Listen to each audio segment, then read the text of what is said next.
Hey, everybody. Welcome back to another edition of Real Estate Uncensored. This is going to be a good show. My good buddy Brian Casella is here, guys. If you guys haven't heard of him, I'm pretty sure you should have heard of him by now. The Team BC. He's a coacher. He's a trainer. He's a real estate agent. We're going to talk about changing markets and content creation to build a brand around you. He is a master of it on multiple different platforms. So we're going to get to Brian in 1 second. We have Miss Alyssa Glutz, who is another insanely good content creator. Miss Alyssa,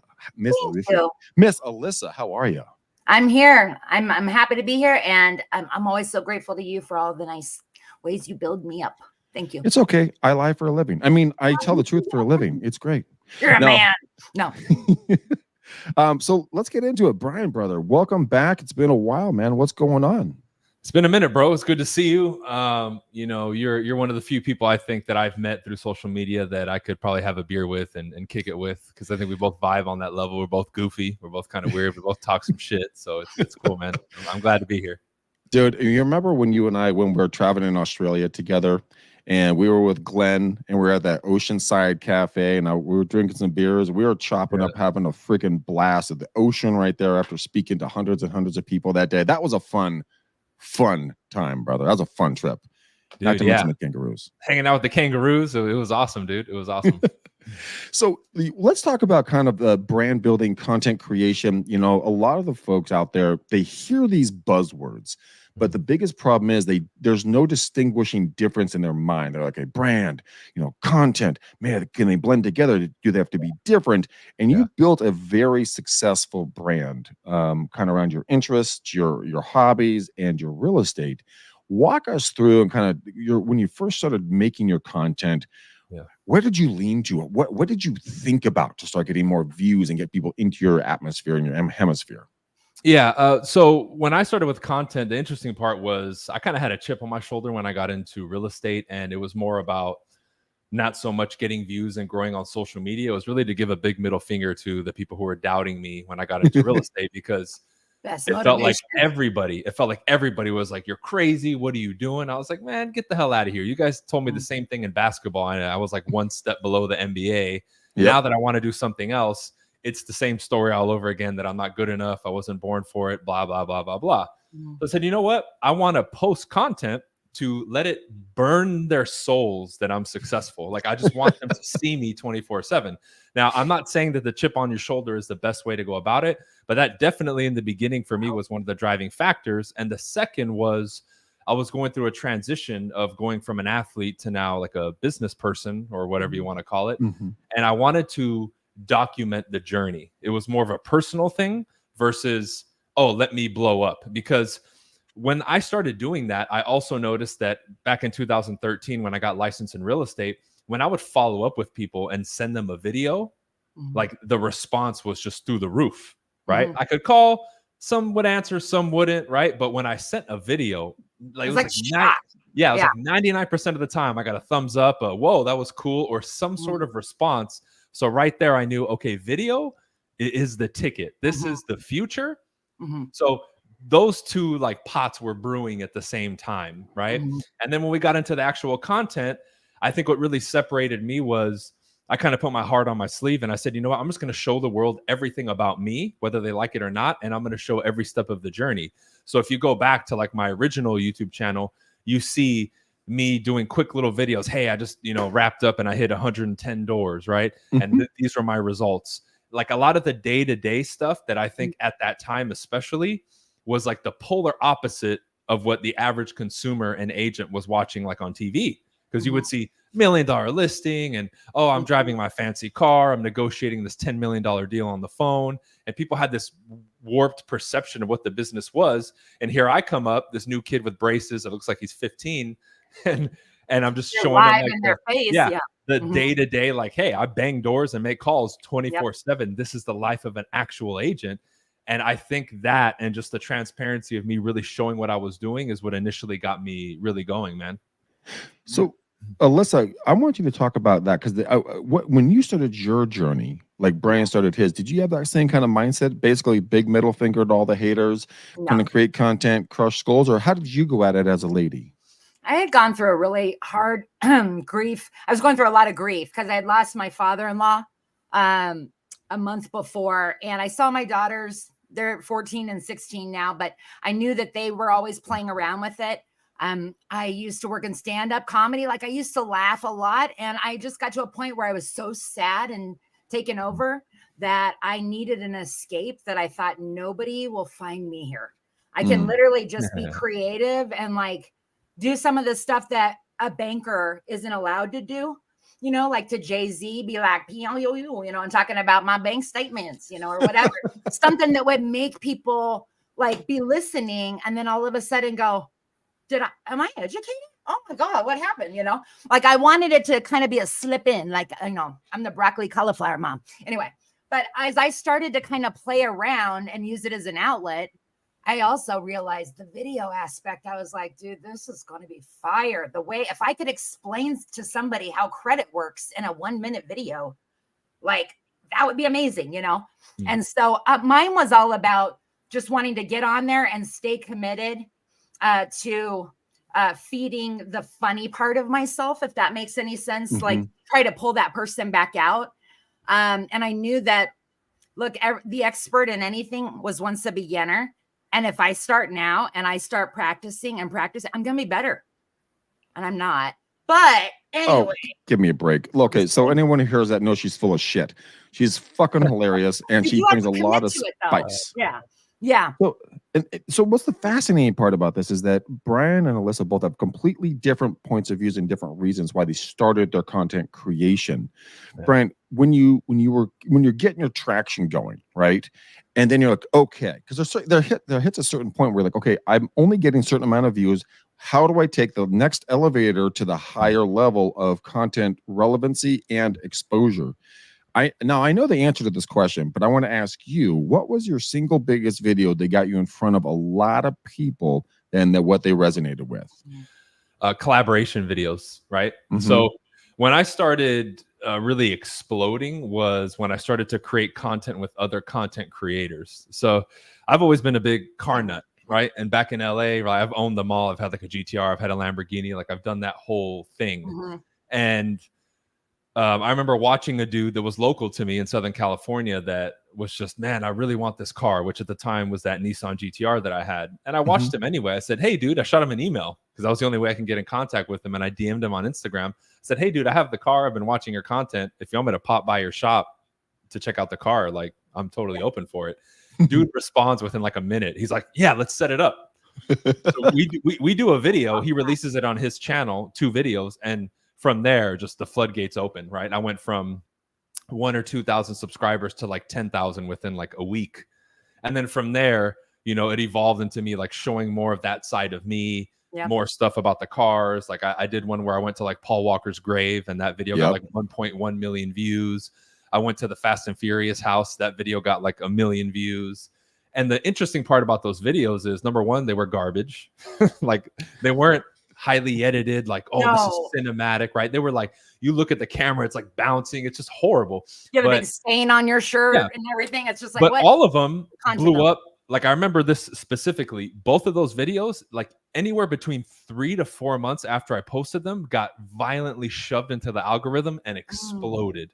So it wasn't an initial, oh, I put it out, oh, this one's gonna explode. It was, I put it out, I was like, it got a couple views, and then out of nowhere. Social media platform was that, by the way? YouTube. Both of them were YouTube. Okay, that's interesting. Yeah. From there, it just whoosh, you know, and then you see the subscriber count. Like I had one of those live feeds, and you would just see 1, 2, 3, 4, and I went from like 1,000 or 2,000 that year to like 30 or 40,000 just in like 6 months. It was crazy. So what I love about that the most is that you didn't stay pigeonholed in just real estate, right? You expanded into your hobbies, your passions, and then as soon as everybody who knows who likes cars, you're like, dude, I like cars too. Great, you start talking about the Lambo and the GTR and pick a car, right? And then all of a sudden there's that common bond there, but everyone thinks they can't have a hobby when they're a real estate agent to get views. You have to talk about the market, you have to talk about the rates, you have to talk about the blah blah schmel. Who gives a fuck? You have to be a human first and foremost, and that's where people resonate so well. And I remember Brian and I were talking in San Diego together, and we were walking down the hallway, just kind of heading to our room to get prepped up. and people are like, "Oh, dude, Brian, I just saw your latest video about such and such car, or I saw this." And Brian's the nicest dude on earth. He's like, "Hey, brother, how are you? Nice, thanks for watching. Can I get a photo?" "Well, sure, brother." Snack. And I'm like, "What the fuck did you post, Brian?" He's like, "Doesn't matter." Kept going with it. But I want to talk to both of you guys about this. Is Alyssa, for you, what would give me one hobby if you were to advise an agent as a lady that they could do like Brian did with cars that you think would resonate or could resonate for the lady population? Because Brian and I can talk about cars and guns and trucks and everything else all day long, but I don't know shit about the women's psyche when it comes to like being relevant to you guys. You want to know what our Roman Empire is? Is that what you're asking me? Oh, shut up. Shut up. Well, I think that there's the things that I kind of find in my community. I when I went through a divorce after 2015, I started like a Facebook group first that was a secret group. It wasn't even a group I was trying to promote. And I just said, look, I'm going to call it Claxy Women Club. Claxy was like not as classy with a little grit, and I put like 100 women in there, secret group. And I said, look, I need to surround myself with like amazing women that will support each other. I'm going to go through a really hard divorce right now. I need to have a place, a space that I can kind of just like not talk shit, but like get up there. And so I put 100 women in this group. And I said, here's the opening message. If you know someone like you who's a badass female, and I described them. Okay. And I said, if you know someone like you can invite them to the group. And pretty soon the group grew to about 3,800 women. And it went so 100 to 3,800 women that were like, we met every single week. Every month at my office. I had them all here for Christmas. And I was seeking something that saved me. It literally saved me. Those women were, to this day, we have such a different connection. But you know what?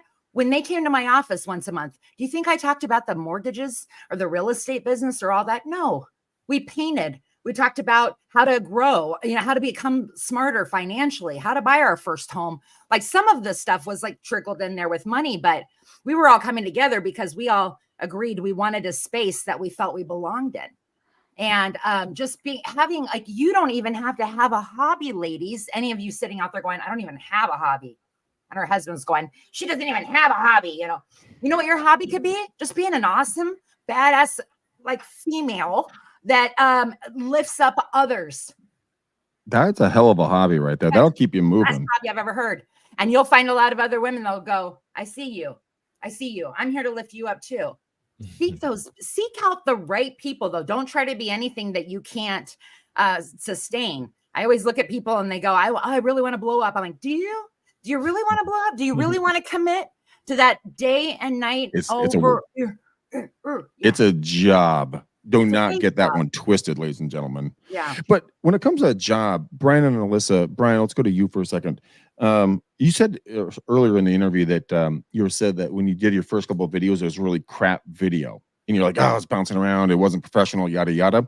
But that didn't stop you from starting.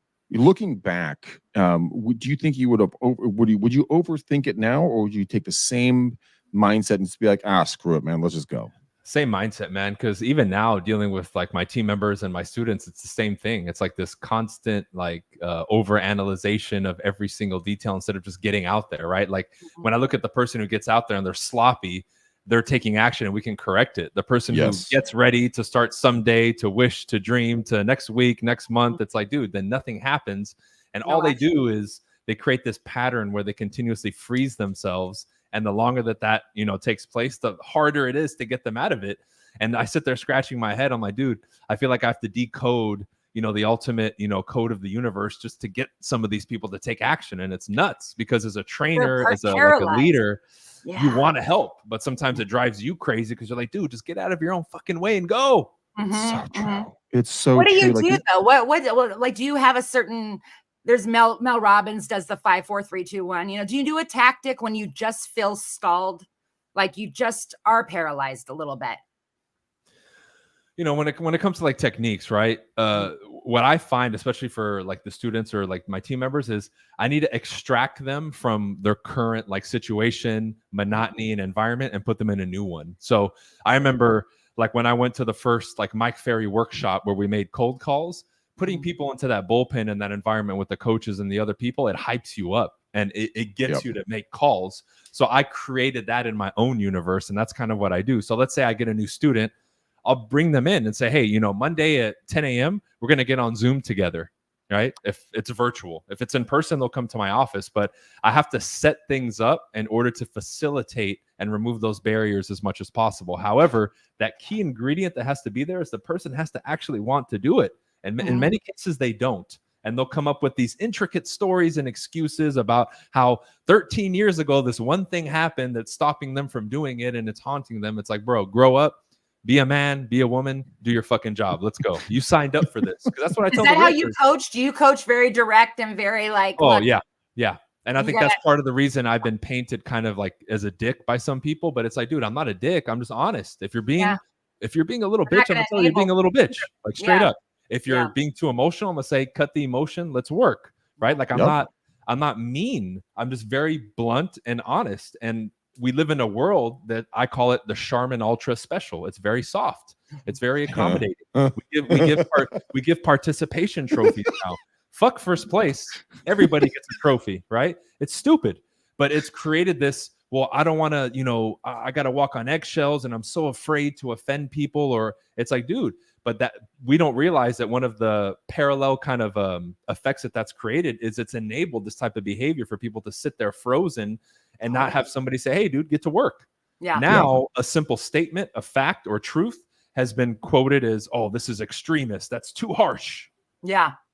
I'm sorry, dude. I completely agree with you. And it saddens me because every single person that's listening to our voices or watching these videos, either now or in the future, guys, you have to understand, you have a special, I call it your special power. Everybody has it. It's a special, unique gift that you have that you can talk about. You don't have to talk about real estate all the time. You can talk about actual real life. The content is there in front of you. The resources are everywhere. You have to become resourceful with those resources. And once you find your lane, you move into it. But let's say they go into a mental block, Brian and Alyssa. And they're like, fuck, man, I really want to create content.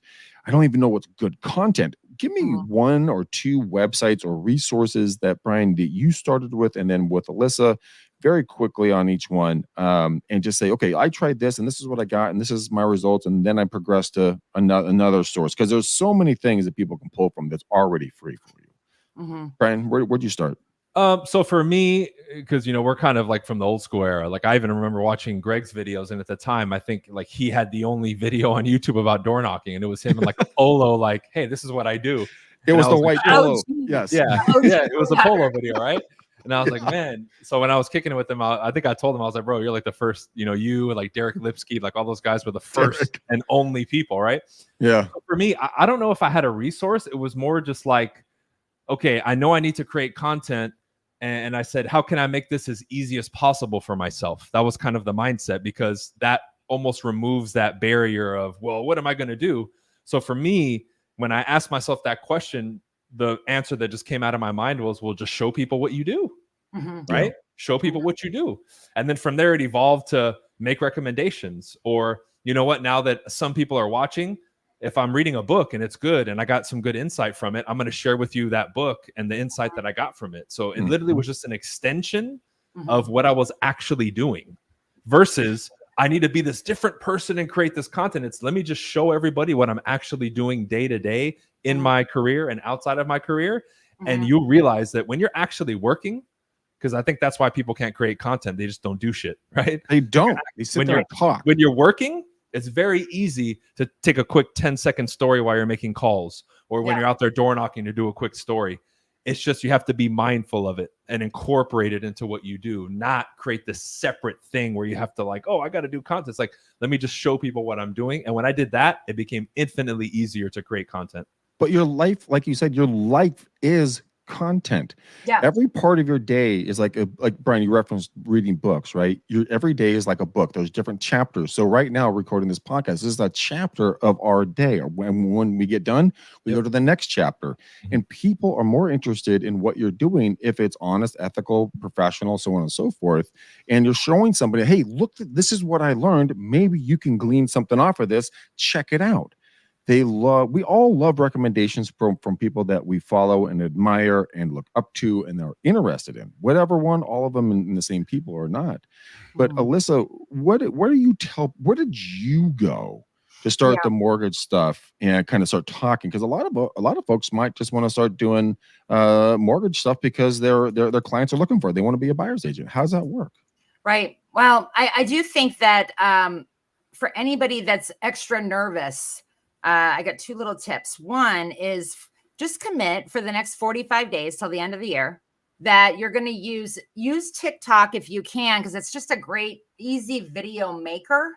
But just commit to making one video a day that you're going to post privately. Okay. So when you go to post it, you're not posting publicly, you're posting it privately. There's no one ever that's going to see it.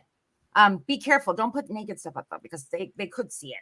Don't put like anything bad, but in other words, it's not posted out there. Sorry, I digress. But okay, making sure that that you just commit. And I think about it, like people will commit to find something you do commit to daily, like the gym. It could be like taking a medicine.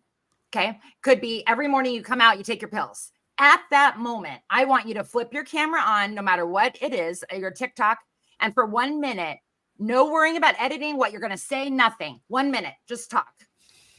Post it privately. Okay. Do it for 30 days. Do it for 45 days. Go back and watch for themes. What do you tend to go to?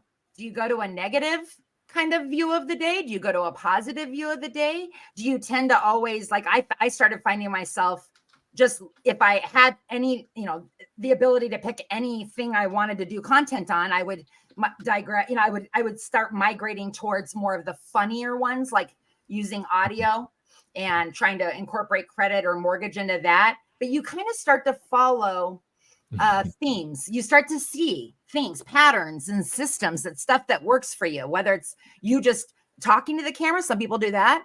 I don't look very TikTok-y on TikTok because I do my own thing, which, is a variety of different stuff. But sometimes I do audio, dancing. But I think you have to be your own audience and maybe even give access to one other person who can just view what you're doing, and you can try it yourself before, officially going out there. So that's one thought. And the other part of that, it took me about 400 videos of me. Makes sense, actually. In the sandbox, of trying to figure, I called it playing in the sandbox back then, because I was just trying to figure out how you do this, how you be a video maker, how do you tell a story in 1 minute? Obviously that's a problem for me. But all that kind of stuff, I just wanted to be a student of it. But about 400 videos in, I one day literally did not look good, and I have not removed any of those videos, so you can see how bad I looked. But I just picked up the camera, my phone, turned the camera on, and I acted like I was calling a collection company, like I had one.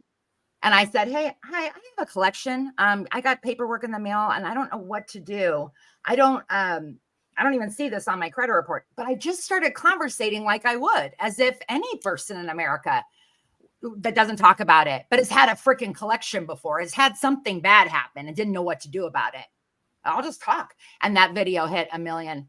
And then from there on out, those kind of videos where I was just telling a story or demonstrating or, acting like I was the person who I wanted to follow me, and live her life, think about her problems, think about what does she need to hear?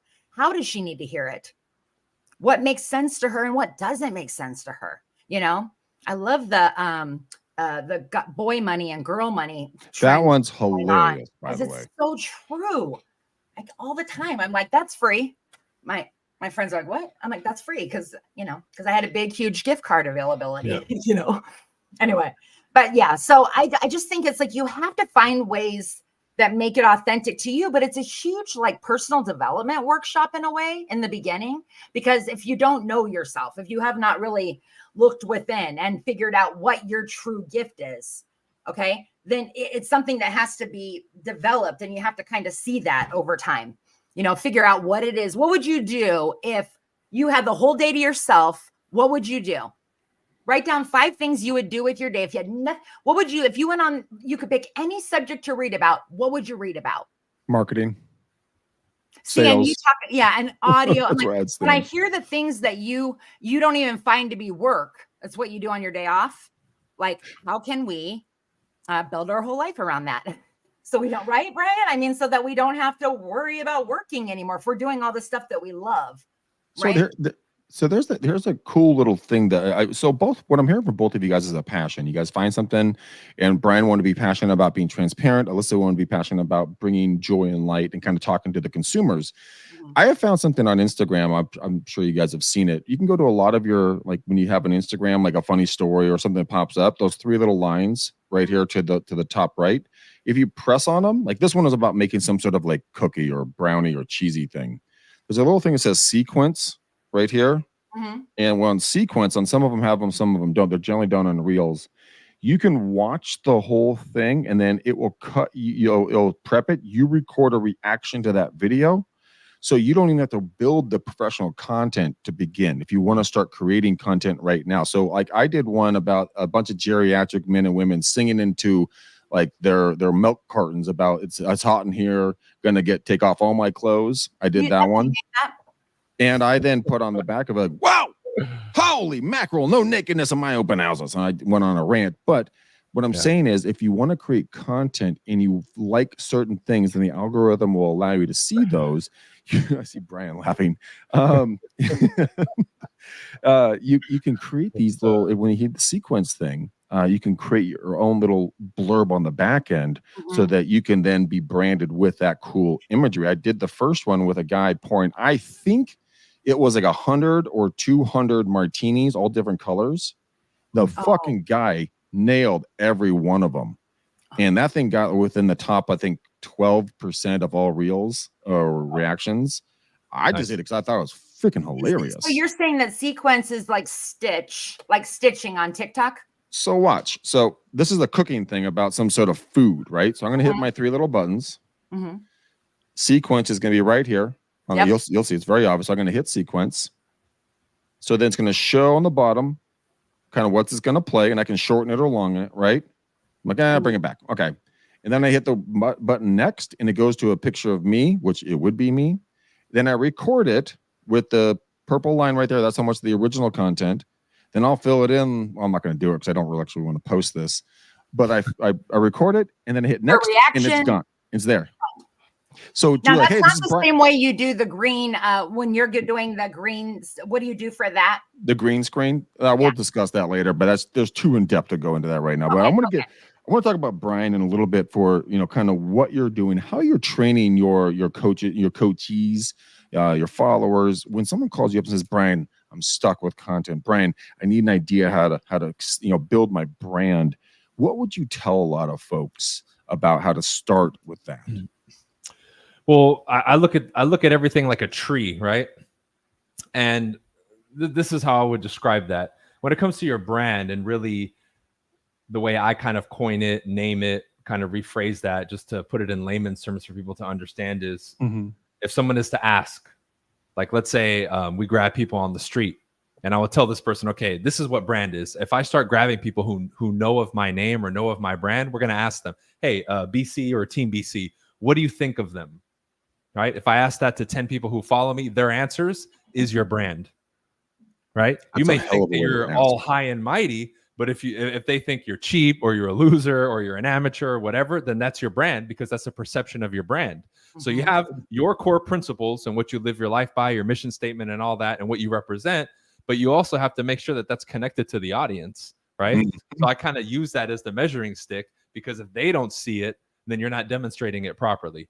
That's my definition of what brand is. So I say put out those core principles that when people latch onto you, watch you, follow you, they'll pick that up. Like, oh, this person's very honest. This person's very transparent. Okay, this person's very bold. Oh, this person's very outgoing. Oh, this person, like, and Alyssa's very funny, very quirky, right?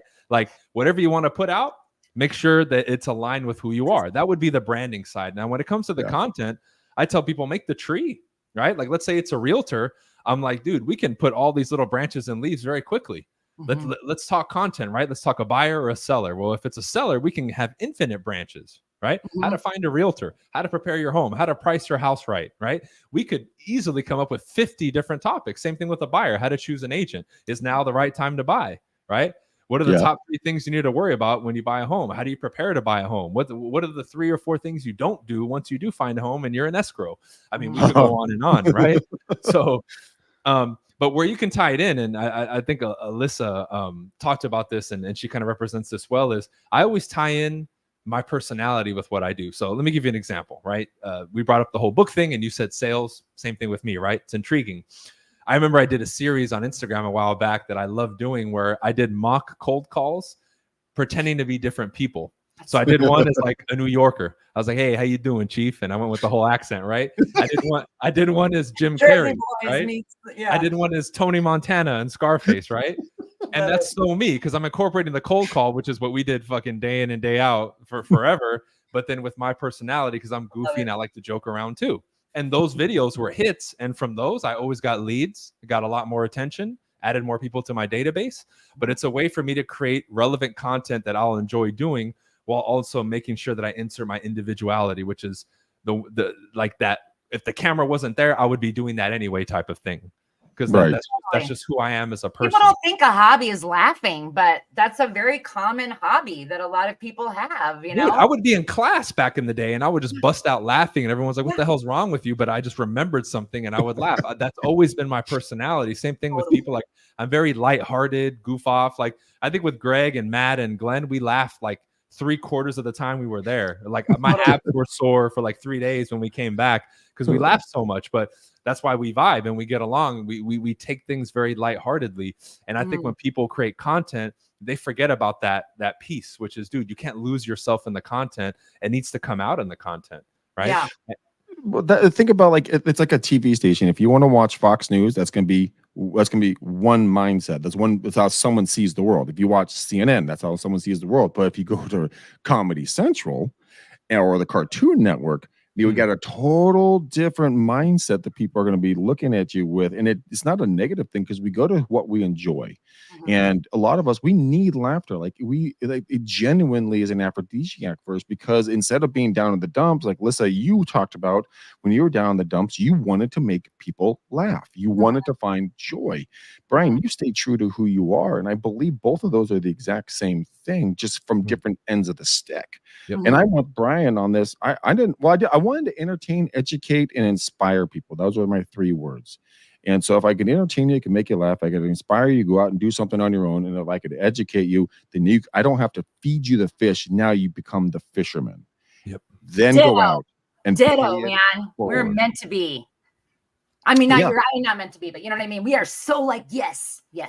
It's true. And so, like, Brian and I and Alyssa, the 3 of us, and there's probably hundreds of thousands, if not millions of people just like that, hundreds of millions of people. But you guys are just a little bit timid about showing your colors because you're afraid of hearing one tiny itsy bitsy teensy weensy word, and it's called no.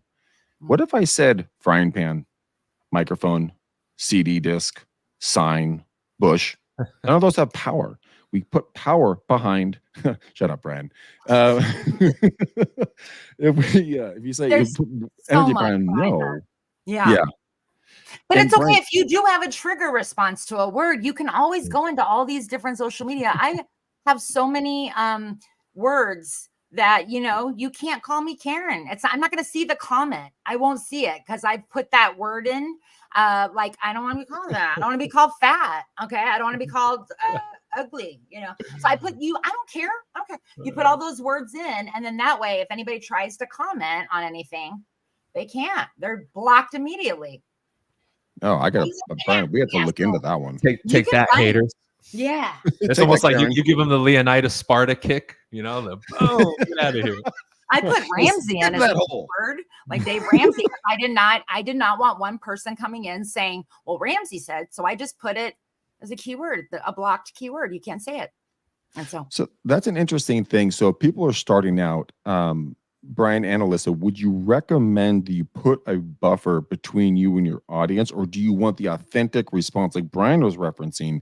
Because that is what your brand's going to be. So if you ask somebody a question, do you actually want to hear it, or do you want to stay in an echo chamber? Brian, what would your recommendation be? And then Alyssa, I want to get your thoughts.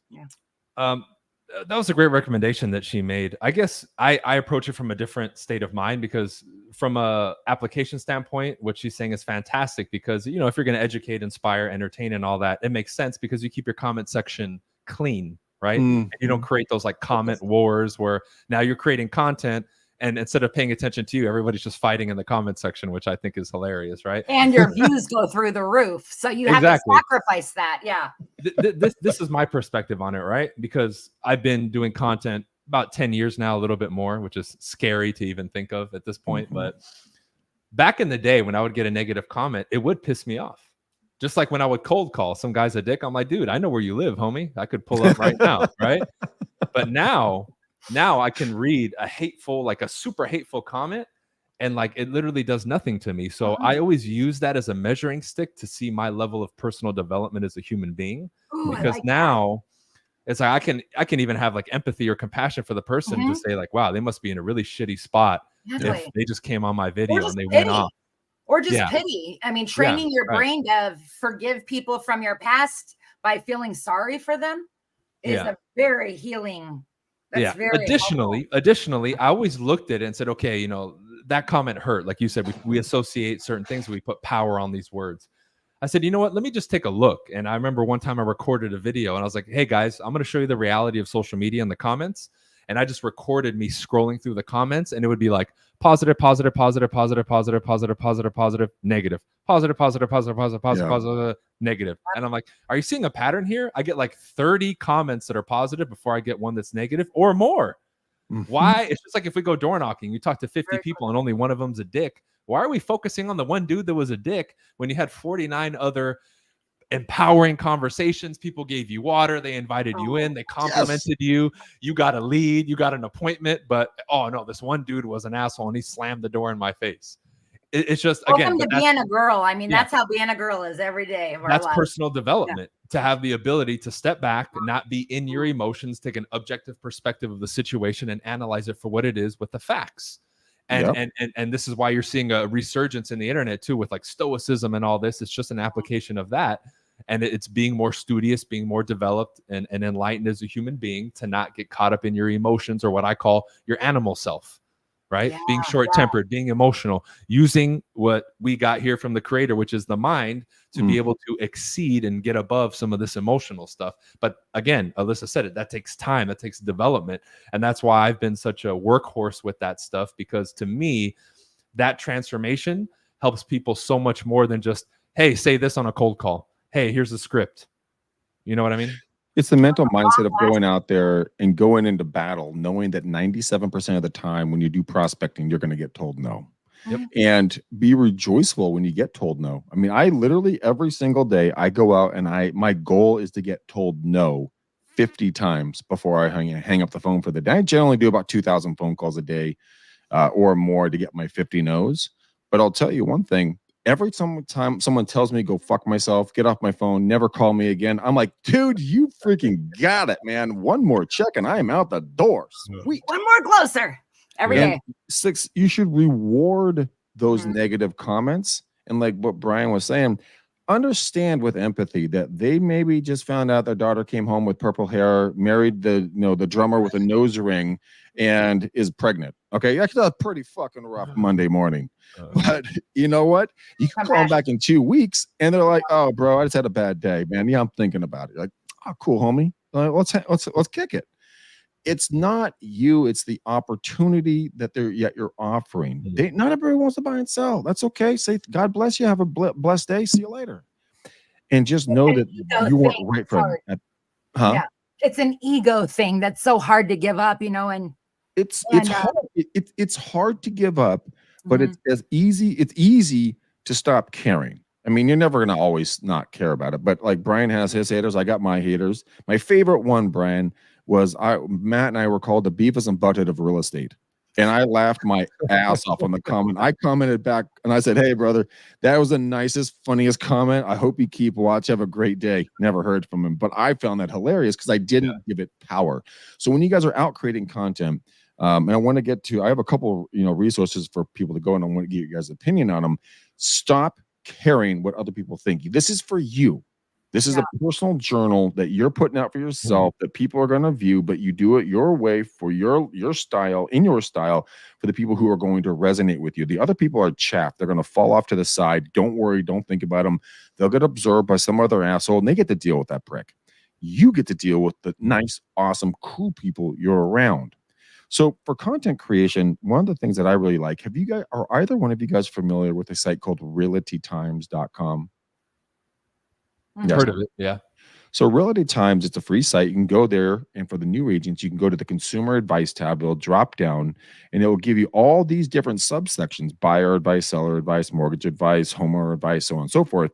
And they have hundreds of articles already written in there with SEO, high SEO in the title and in the article. You can take that article, read it. It's probably like a page and a half. It's not long. Ingest it into your system. Copy and paste it, put it into chat, have them rewrite it, have them create a YouTube channel title, tags and description, put it out, do the video with that same title. You have free content. It does two things. One, frees you up from having to know everything. Two, what it does, it allows you to already get ahead of what your competitors are putting out there, or most likely not putting out there. You can go to vidIQ. And you can download it. It's free for your YouTube. Attach it. You can go type in any video. So, Brian, what city are you in? Do you want to tell anybody where you are, or just want to stay with Florida? No, I'm in Miami. Okay, so he's in Miami. So you go to Miami Best Realtor, or Miami's Best Homes, or Miami Real Estate, whatever. See what the videos are. Go to the filter function on the upper right or left side, depends if it's a Mac or a PC. Filter down, go to view count on the far right side. Now you see the highest rated video. You scroll down with vidIQ attached to it. Brian already knows this. You can copy their video tags, their title, go into your studio. You can recreate the same damn video with the same title, same tags, and you're off and running. So you don't have to know everything. Brian, did you ever do that or not? Yeah, my assistant does that. It's awesome. Yep. It's Absolutely just setting up these little process, these little routes, Yeah. And so, Brian, how many videos are you cranking out a day now that you're extremely proficient at creating video? You got the right mics and lights and all that stuff. What are you crushing out? Like, what's a schedule for you? So basically, I think we're doing 2 videos on TikTok now a day. We started uploading on TikTok. Every day we're doing a reel, at least on YouTube, 1 reel. And then I'm doing a long form video, I still think Monday, Wednesday, Fridays, which is the schedule that I've been following for a long time. And then on my Instagram, my videographer, he's posting once a day and I'm posting once a day. So 80-90% of that responsibility now is pushed off on my videographer and my assistant in regards to scheduling it and getting it on. But I'm still contributing to it too. But it's very, very frequent. But we shoot content in bulk once a week, sometimes twice. And right now we're still way ahead. Like I think I chopped all my hair off like a month ago and I'm still posting.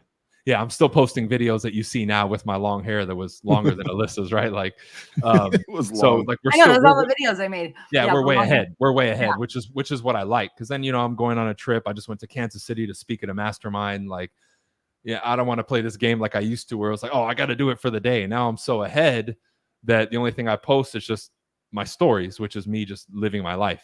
Right. So here's the thing: you glazed over it so casually. You're like, oh yeah, I do a bunch of group shooting. So batch shooting, group shooting, that is a very uniquely powerful time utilization.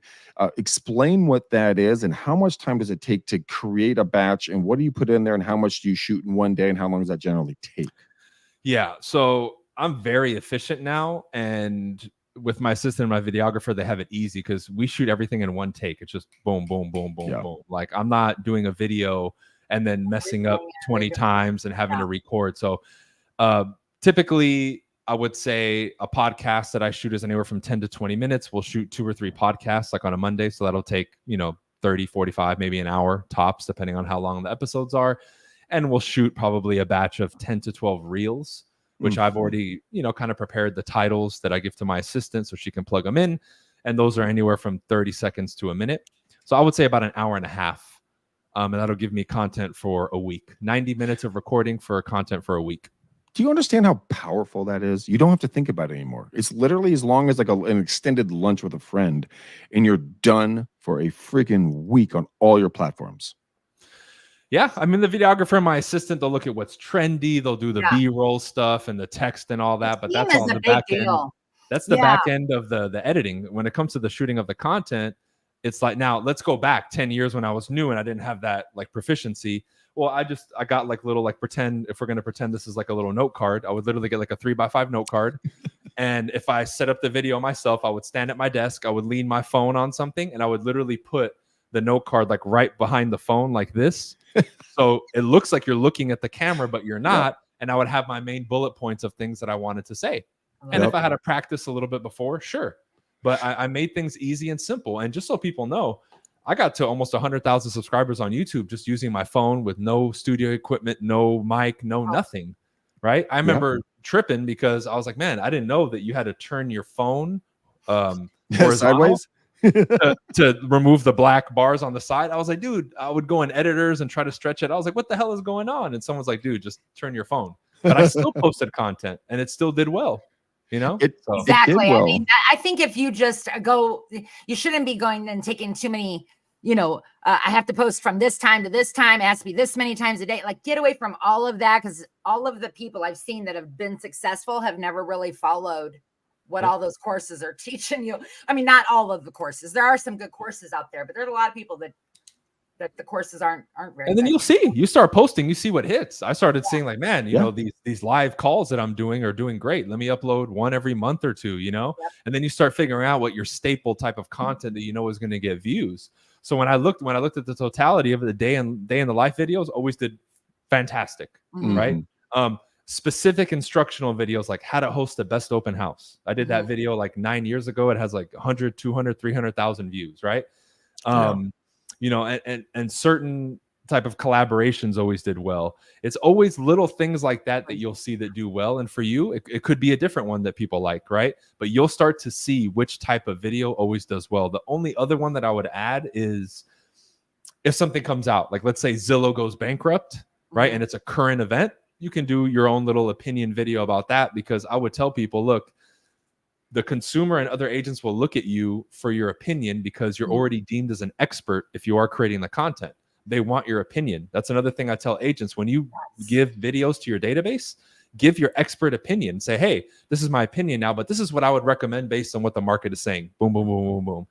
If you're an expert or you're a professional, it's going to be expected that you at least give your opinion on a course of action for somebody.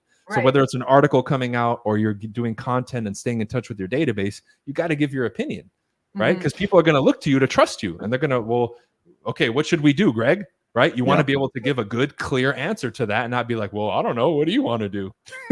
That's so funny you ask. I was wondering the same thing. People want to tend to, I know you guys have both seen Marry the House, Date the Rate, just every single type of trending type of real estate thing that once it hits, from my point of view, I see every one of my competition putting out not their own spin on it, the literal same meme, the same, verbiage, and just sharing it. And it's like, don't do that to yourself. I mean, sometimes you have to figure it out, but over time that gets very annoying to people seeing it over and over and over, the same exact stuff. It feels so canned and unauthentic. It is canned, but we're conditioned to canned. And so it's acceptable in our brain pans, but there's red water hunting, there's blue water hunting, same for content creation. So do something people aren't doing. What I've been doing lately is I've been going out and doing local business spotlights. And so I'll take my iPhone, guys, nothing. This is my camera. I have a pair of microphones called the Hollyland Lark M1 microphones. You can get them for like between 99 and 120 bucks, 130 bucks on Amazon. Dual lavaliers up to 600 feet away. He clears the bell audio, and I'll go do interviews I do it about a minute. I had a little trailer on the back end built in about this. So I'll do 40 seconds to 45 seconds with a 7-second end. And I'll just go, hey, I'm going to do a spotlight about your video. I'm going to shoot this. You guys tell me if you want me to post it. Every single person has said yes. And here's the thing. You say, hey, my name is Brian Casella. I'm with Real Realty here in Miami. Today we're at Bob's Barbecue. Bob's Barbecue makes the best schmow. Hey, guys, hit me up. If there's a business I should interview, let me know. See you guys in the next video. That content on a consistent basis, driving around, will build you a referral base, because on average, the businesses you get involved with will give you about 1 referral a year on average. So if you can create a network of local businesses that you're working with, you're not buying the relationship with the owner, you're buying that location, the relationships he and his staff or she and her staff have with the community.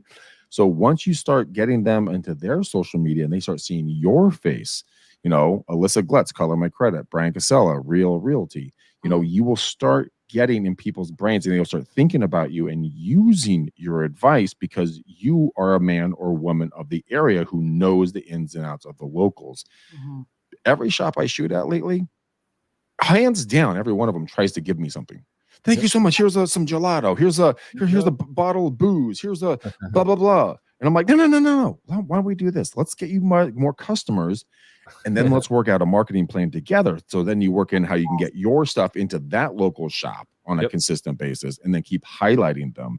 That content, guys, is free. It's simple. It's easy. It gets you out of your office, gets you talking to people. You get to give your business card out, and then you can go back and do a recap. And like, Brian, if one of your team members comes in and goes, okay, Brian, I'm going to do this local business spotlight.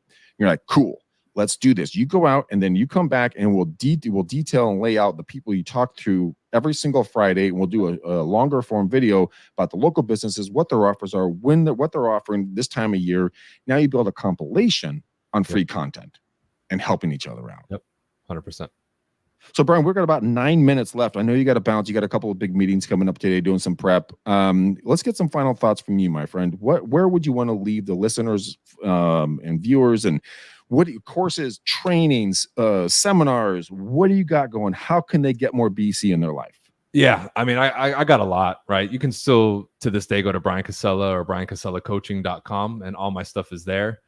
But, you know, if I'm going to give people like a lasting type of thing, I'm doing stuff all the time, but in the end, whether I'm doing stuff, Greg is, Alyssa, you got to get out there and work. Nothing starts unless you do. And that's really been my message. Get to the basics, get back to the basics, which are more important than ever now, especially with everything that's changing and all the shifting economy and markets, right?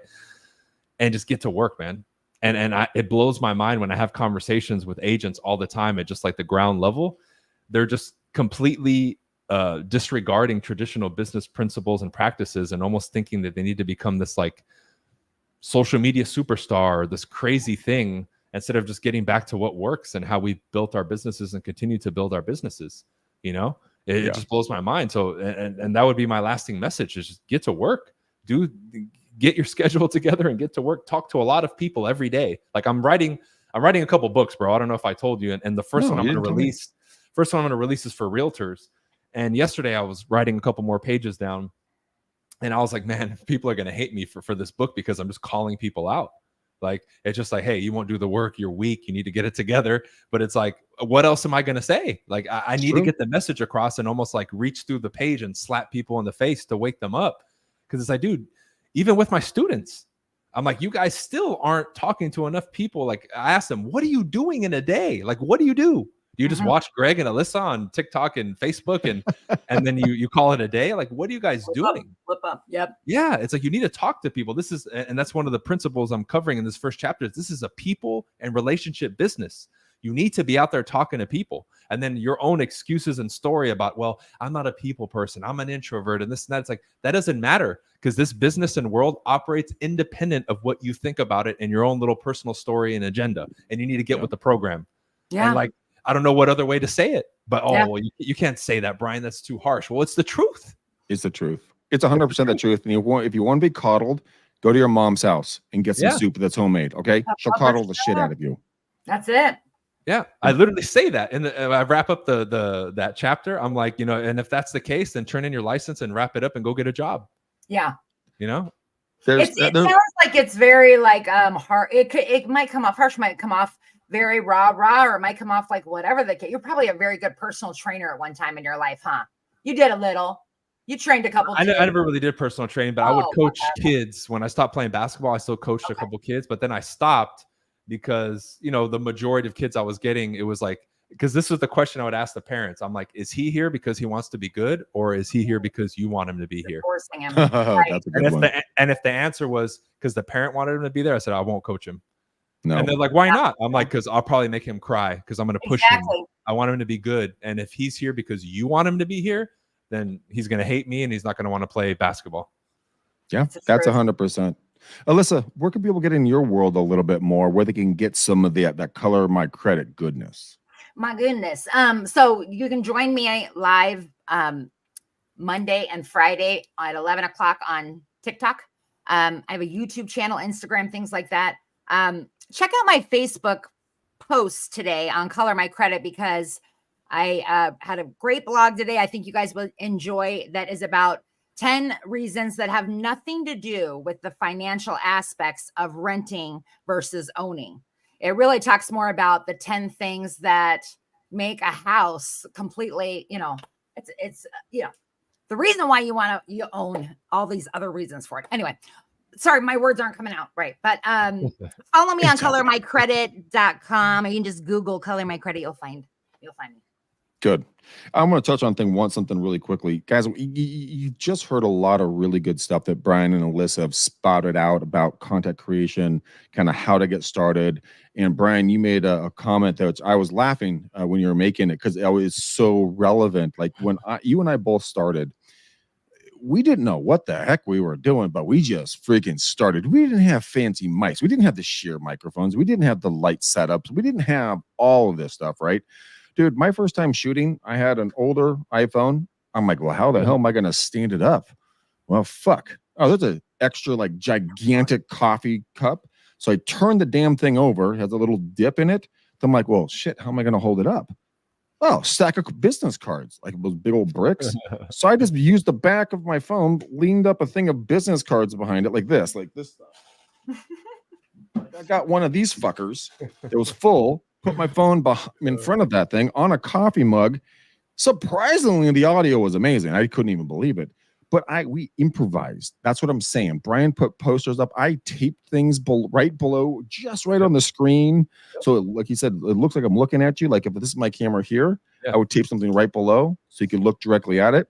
If you guys ever been on a news set or a movie set, it is the same thing. Alyssa, I mean, you were in Hollywood working on the man. What were you on? Politically incorrect. Politically incorrect. I mean, there was so much shit going on behind the camera. Yeah. It makes it look like you're awesome on point, but no, there's helpers, there's helping hands everywhere to help you out. Oh yeah. All right, so we're gonna finish it up on that, guys. If you guys like, or if you have never heard of Brian, go to Brian Casella, coachingbriancasella.com. Check out Team BC. Follow him on Instagram, Facebook, YouTube. Get in his world. He and I have been friends. How long? We've been friends for, like 10. I want to go somewhere 10-ish. Pretty much since the beginning of my career, dude. Because I think we originally linked up like when I was doing the door knocking stuff and in the news. So that's like 2014, bro. It's like nine, almost 10 years. I thought it was about. I was trying to remember that, but Brian and I have been Miami still. Yeah, I'm in Miami. Yeah. Okay. Hot as heck, but absolutely beautiful. But it's guys, if you're coming up the ranks right now, find somebody that would walk next to you. You know, reach out to me, Brian or Alyssa, if you like us individually or whatnot. Understand what we really went through. It's nothing different than what you're going to do. And there's nothing that we didn't do that you're not going to do. Hopefully stay within ethics, that you're going to be able to get some good viewership and a lot of lessons. So go out there, create, be amazing. Now, here's the biggest thing, guys. We cannot do this show without you. We literally cannot do this show without you. We love you. We appreciate you more than you can possibly imagine. Go share and subscribe to Alyssa on Color My Credit, Brian Casella on everything, Greg McDaniel on Real Estate Uncensored. Share this information out. There are a lot of people that would love to hear what Brian and Alyssa had to say today. So we love you. We appreciate you. And until next time, peace out, ninjas. We got